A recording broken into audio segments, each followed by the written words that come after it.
7, 6, 5, 4, 3, 2, 1. Hey guys, Pinobi here, bringing you a One Piece chapter review, actually, of chapter 601. For those of you who don't know, the One Piece weekly channel that the thedjfrey, or now known as KoopaKungFu, and I had made is now disbanded. That is because both of us have become directors at Ninbuzz and no longer really have the time to sit down every week and collaborate to do the One Piece weekly episodes.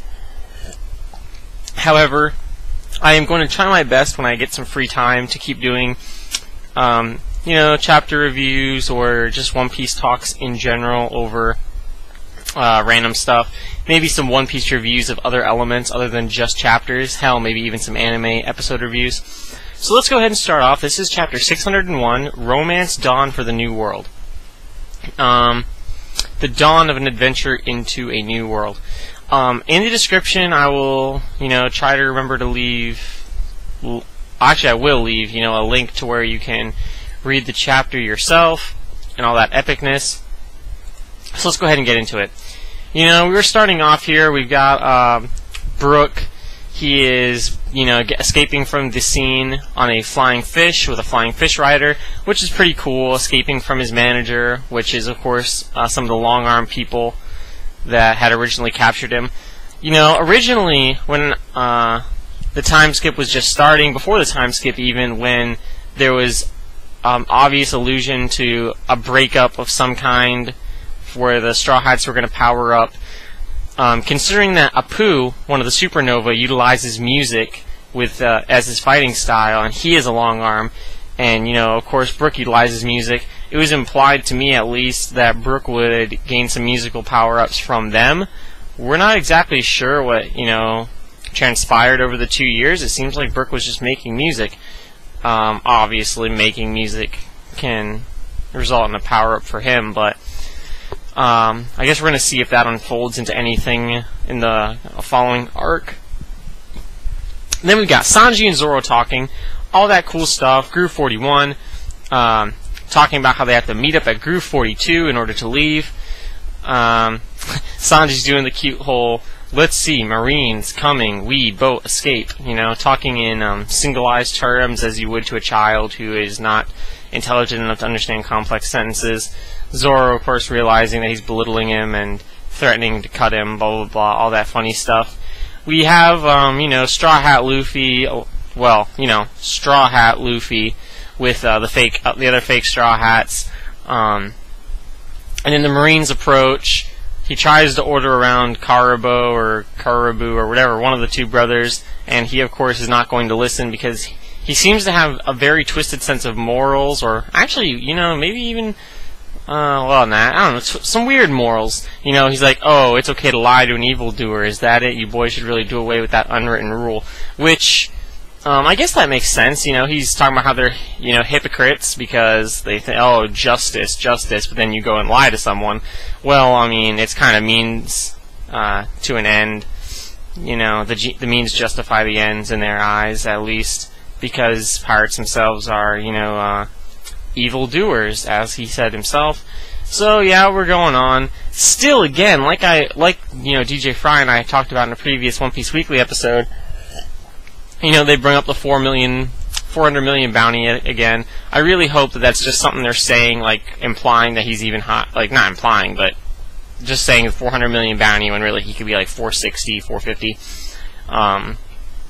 I would think he should be even higher than that, but maybe the entire crew will get new bounties after they're discovered to be alive, and Sentamaru, of course, in the coming pages is going to recognize that Luffy does have haki.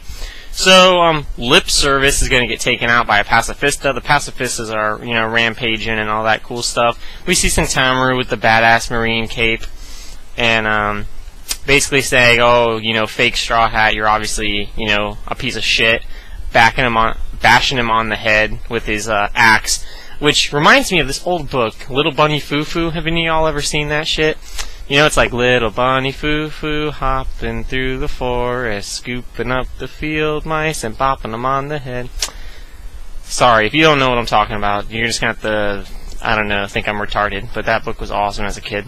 Anyway, so we find out that the fake Straw Hat was actually the pirate, three-tongued Demalo Black, 26 million bounty. And three-tongued, for those of you that don't know, is a term that, denotes a person that, lies and tries to deceive people and all that kind of stuff. So, that other bounty head that we had seen before is something Wound or whatever. He's like, oh man, we were about to be used by a 20 mil bounty, all that funny stuff. We see that the pacifista locks onto the real Straw Hat Luffy, who of course is at the scene, and everyone's shocked as hell, which is awesome, just as they should be, because he's epic. And I have to say, if nothing else motivated me to make this review today, it has got to be this scene. This page was so epic to me. You see the fake Straw Hats foaming at the mouth. I don't think that's hockey. That's just like they're so shocked. The pacifista attacks. He goes for the laser, and Luffy just goes slow, and he just dodges that shit like nothing. Slow, and that is so awesome. That is definitely preparing us for hopefully a higher caliber level of fight.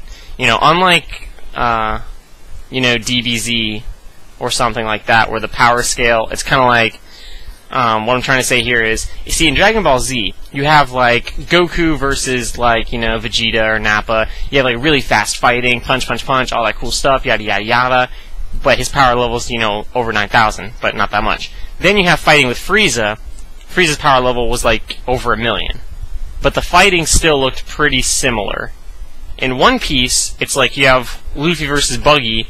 They're like really slowly punching and doing stuff and doing their little tricks. Pretty slow paced. Then you have Luffy versus Lucci. Very fast paced.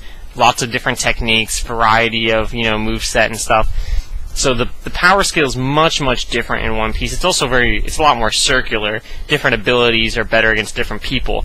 But that's something that I really like about the series compared to a lot of other things, including, well, I'm not going to say too many names. I'm just going to use Dragon Ball as the basic example. I mean, I love Dragon Ball and Dragon Ball Z. It was amazing for its time, but the power scale is a lot more trite, and all that good stuff. Then, directly to the left of that, right after he's like slow and he dodges it, we have Gear Secundo.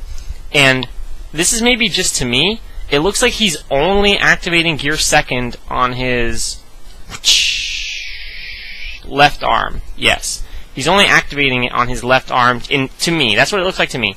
So, I'm guessing that this is one of the other power-ups that Luffy's gotten, is that he's able to Gear Second just a part of his body. Now, I mean, a lot of people have theorized, oh, maybe there'll be a Gear 4, oh, maybe whatever. And then a lot of other people have said, that'd be kind of lame. That's kind of overdoing it. That's kind of like Super Saiyan 3 and Super Saiyan 4. It's like a little too much. You know what I'm saying? So, I think that powering up his Gear Second by making him be able to do it just in one body part, a localized, centralized, more efficient use of the technique is really good. That's really cool. It seems so simplistic, but yet I never saw it coming. And I'm really interested to see what kind of possibilities that's going to open up. Maybe just a lot faster attacks. Maybe it's just to cover up the possible, future plot hole of, wow, Luffy goes into Gear Second a lot. Why is he not more tired? Why is his body not taking more, damage from that? Well, he's only doing it on, his arm for now, then maybe later in the fight he does it on his leg, then towards the end of the fight he goes full Gear Second or something like that. So it makes it, more realistic in a sense, even in this, fake world. So then you've got, Pacifista trying to do something, but that's just fail, because Luffy jet pistols it, and pwns it in one shot. And the picture is a little disoriented, it's a little difficult to see, but just, try to look directly below Luffy and just look at the Pacifista's head, and that's how you can really see just how raped it was. And then, Sentamaru notices, hey, he's got hockey, he has hockey equipped. Equipped is a nice little adjective there, or verb, or whatever. God, fuck English. Anyway, So Zoro and Sanji appear on the scene. Pacifista looks at them wrong, and then whacha! Zoro and Sanji fuck that Pacifista up pretty damn bad. A few things to make note of here, in my opinion. Some people have mentioned, some people have talked about the fact that Sanji, you know, he's using Diable Jambe, or however you want to say it,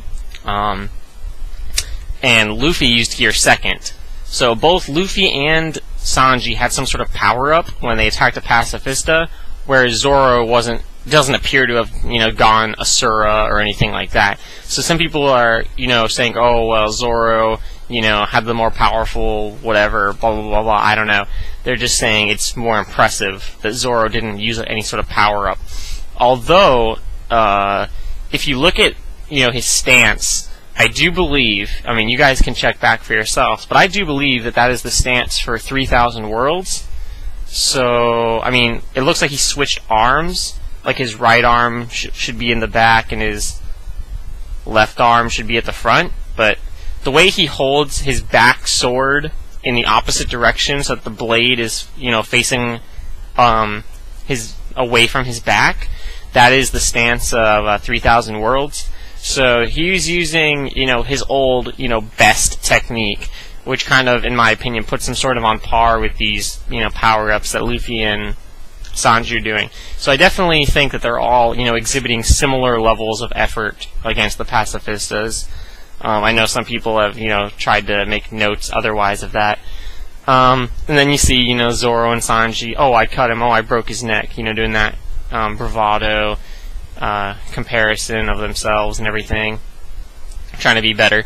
We skip over to what is the last page, page 16, and I believe that's counting the cover page, so maybe even counting the little manga stream other page, I don't know.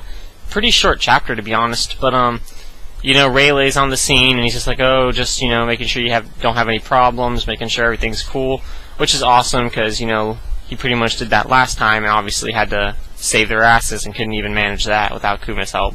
So, it's awesome to see this growth of the Straw Hats that was, you know, obvious, but it's just really nice to see it anyways.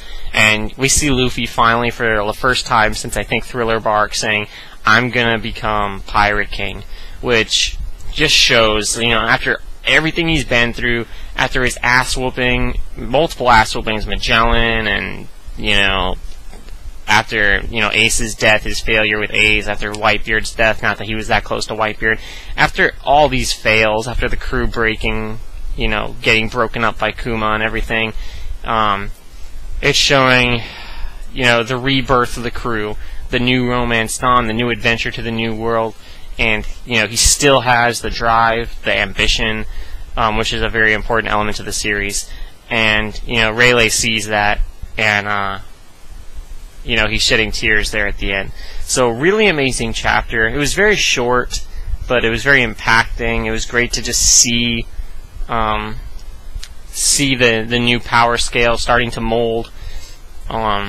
Seeing people's reactions to the Straw Hats being alive, all that good stuff, making it obvious that Brook's a pirate and things, getting to see the hint of the new power-up of Luffy being able to control Gear Second, you know, with a single part of his body, being able to easily dodge the lasers, Sentomaru now being a Marine, and all that cool stuff. So I hope you guys really like this, you know, chapter review.